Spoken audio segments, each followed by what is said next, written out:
Olá, alunos, sejam bem-vindos ao nosso sexto encontro, a segunda sessão da unidade 2, da disciplina Oficina de Expressão e Representação.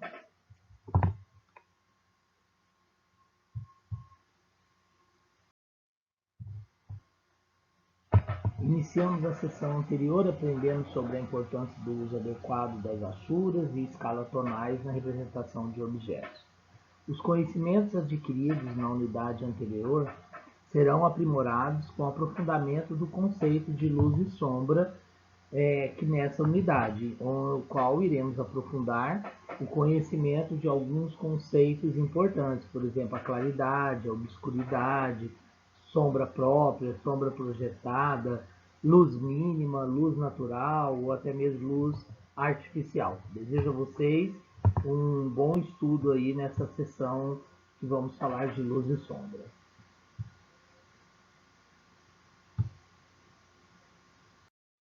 Então, a forma e a estrutura dos objetos tridimensionais, eles são percebidos e compreendidos pelo seu observador através de alguma fonte de luz. Então, a incidência da luz sobre esse objeto permite ao observador na área iluminada ter a percepção da sua aparência real, dos seus detalhes volumétricos. É possível também, por exemplo, valorizar determinadas características visuais, como a cor, a textura, a transparência, o brilho e até mesmo a volumetria.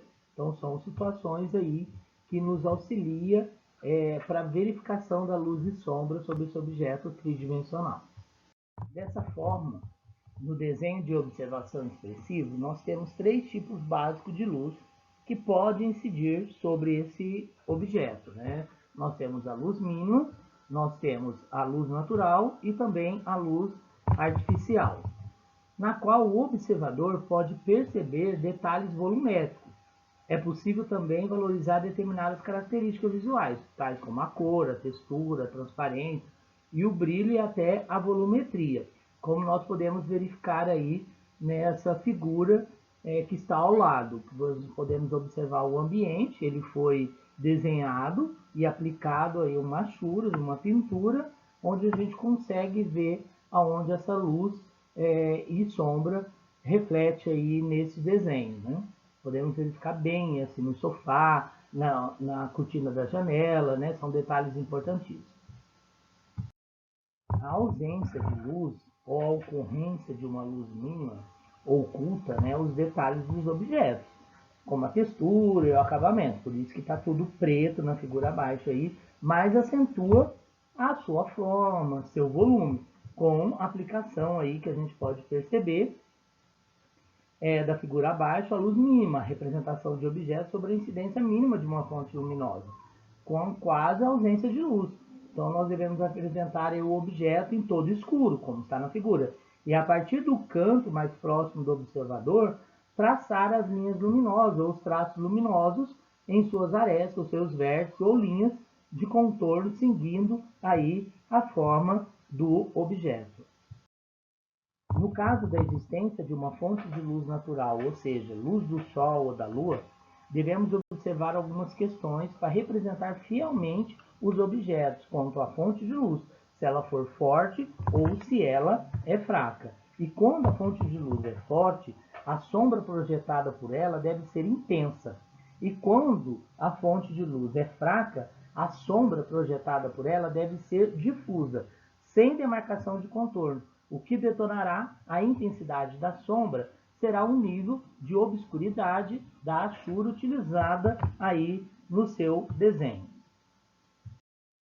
Para uma representação mais fiel à realidade, a localização da fonte luminosa deverá sempre ser respeitada. Percebe aí na figura a localização do sol, aonde está o indivíduo, a linha do horizonte, que significa a altura dos olhos dele, né? E o pé ali, a linha do terreno. Vê como essa luz foi projetada sobre o indivíduo e aí, conforme esse raio veio da altura dele, projetou a sombra no seu comprimento. Isso é muito importante, porque conforme demonstra a figura, podemos observar que a sombra deverá respeitar o tamanho orientado pela altura, né, do objeto, no caso é o indivíduo. bem como a distância do ponto luminoso e do ponto de fuga utilizado na perspectiva desenhada, localizada aí na linha do horizonte. Então, essas questões é importante ser observada e analisada na criação. De forma geral, quanto mais próximo está o ponto de luz do objeto, menor será a sombra projetada. Percebe-se aí a localização do Sol na figura acima e na figura abaixo. Você percebe aí o tamanho da sombra. Então, essa influência da localização da luz também vai difundir esse tamanho. O que quer dizer isso? Então, por outro lado, quanto mais distante o objeto está na fonte de luz, mais alongada a sombra projetada, conforme podemos verificar aí na figura. É importante ressaltar que a iluminação natural ela se propaga sempre em sentido paralelo. Portanto, os raios de luz deverão sempre ser considerados paralelos aí, entre si.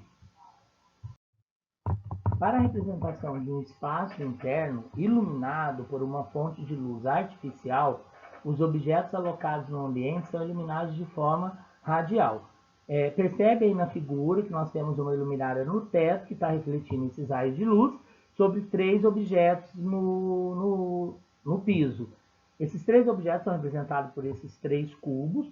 Percebam conforme o raio bate nos objetos, ele proporciona sombras maiores ou menores e também em direções contrárias. Porque isso depende da direção que esse raio está sobre esses objetos. Sendo assim, os raios de luz serão sempre referenciados ao ponto, que é a lâmpada, que os propaga, fazendo com que as sombras sejam projetadas em diversas direções diferentes, como podemos observar que a luz emanada da lâmpada, ou seja, a fonte de luz artificial, atinge as arestas diversas dos objetos de forma radial, então projetando aí sombras diversas e também direções diversas. Chegou a hora de nós refletirmos, né? No caso da utilização de 3 fontes de luz artificiais situadas em 3 posições diferentes dentro de um mesmo ambiente interno, como deve ficar a projeção dessas sombras nos objetos dispostos no piso do espaço? Serão 3 sombras projetadas diferentes em cada objeto?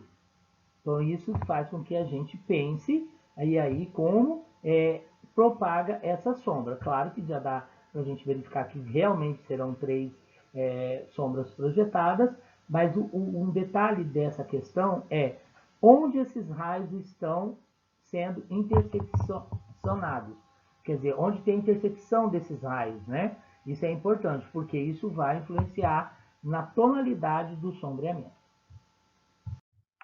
Já vimos que uma fonte de luz artificial em um ambiente interno emana luminosidade de forma radial, ok, atingindo as arestas e os contornos dos objetos de forma perpendicular, gerando aí as suas sombras projetadas em diversas direções.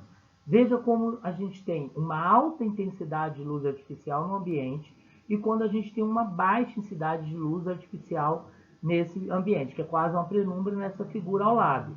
Então, é perceptível que a gente verifique aí o sombreamento, ou onde a luz já é direta, imediata. Perceba na altura do rack e na altura do sofá, no assento do sofá. Então, a gente consegue ver essa tonalidade aí de iluminação. E também na porta, né? Que é outro tipo de iluminação, a intensidade é menor. Então, essa intensidade aí a gente pode verificar nesses 2 exemplos. Ah, mas não podemos esquecer que os objetos também apresentam sombra própria. O que é isso? Né? Que elas são representadas através de tons mais escuros que se sobrepõem ao tom natural do material. Como nesse cubo, a gente pode verificar que as 3 faces do cubo que aparentam são 3 tons diferentes. O que quer dizer? Acima é a luz, porque a luz bate mesmo ali em cima, né? Vindo luz de cima para baixo. E a gente tem ali um meia sombra, quer dizer, vai um pouco de luz. E a gente tem a sombra própria, que é bem escura, porém mais clara do que a projetada, mas é uma sombra própria, quer dizer, nesse local não aparenta aí um raio de luz, né? Então, esse tipo de sombra ocorre quando um objeto apresenta uma parte exposta à luz e outra oculta. Geralmente, são acompanhadas das sombras projetadas. Essa representação de sombra própria pode ser notado aí, conforme eu disse, na figura ao lado, com tons diferentes em relação à sombra projetada. Uma área com sombra projetada é a região do entorno imediato do objeto retratado que fica ocultada da fonte de luz. Então, ele projeta essa iluminação nas superfícies que ela alcança, né? Podendo aí, observa aí, que quando se projeta em outro objeto vizinho, que acontece com a esfera e o cubo, ou o plano, a silhueta é mais escura que a sombra própria do elemento. Isso é importante ser observado.